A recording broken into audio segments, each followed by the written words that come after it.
Hi everyone, this is Ricky Whitaker, and I'm a reading of chapter 14 with you of 2 Samuel. Just to give you a slight overview of what happens within chapter, Joab instructs a widow of Tekoah how to incline the king to bring home Absalom, and Joab sent to bring him to Jerusalem. So let's read chapter 14 of 2 Samuel. Now Joab, the son of Zeruiah, perceived that the king's heart was toward Absalom.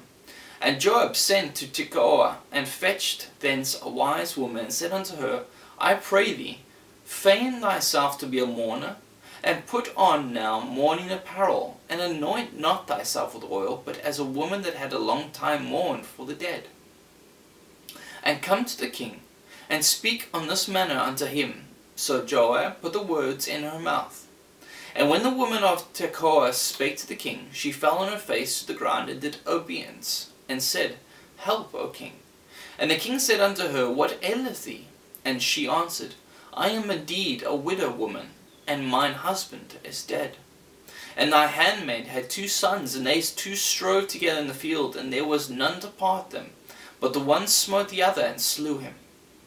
And behold, the whole family is risen against thine handmaid, and they said, Deliver him that smote his brother, that we may kill him, for the life of his brother whom he slew.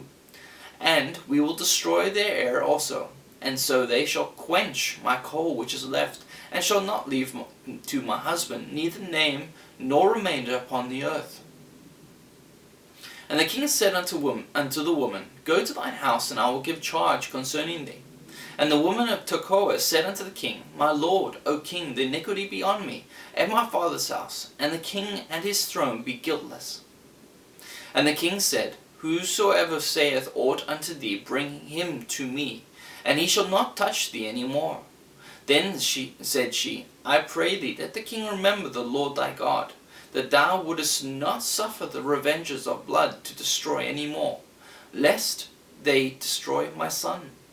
And he said, As the Lord liveth, there shall not one hair of thy son fall to the earth. Then the woman said, Let thy handmaid, I pray thee, speak one word unto my lord the king. And he said, Say on. And the woman said, Wherefore then hast thou thought such a thing against the people of God? For the king doth speak this thing as one which is faulty, in that the king doth not fetch home again his banished. For we must needs die, and are as water spilt on the ground, which cannot be gathered up again.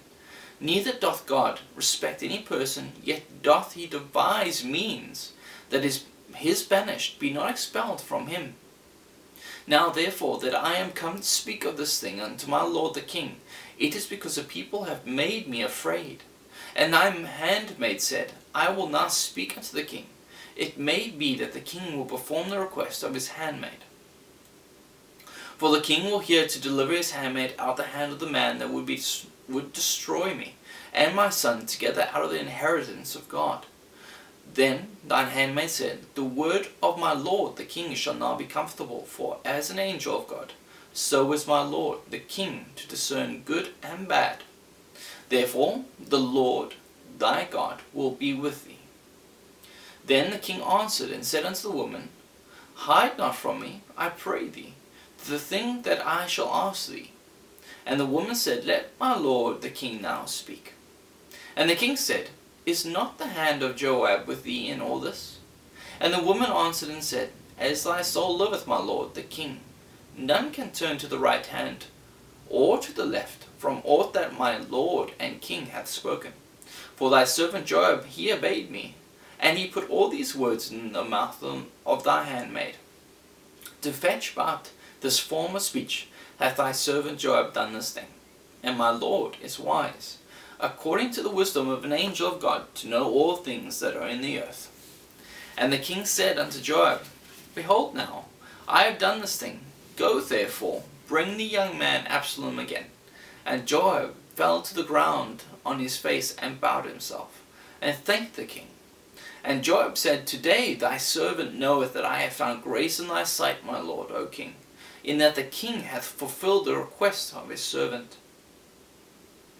So Joab arose and went to Geshur, and brought Absalom to Jerusalem. And the king said, Let him turn to his own house, and let him not see my face. So Absalom returned to his own house, and saw not the king's face. But in all Israel there was none to be so much praised as Absalom for his beauty. From the sole of his foot even to the crown of his head there was no blemish in him.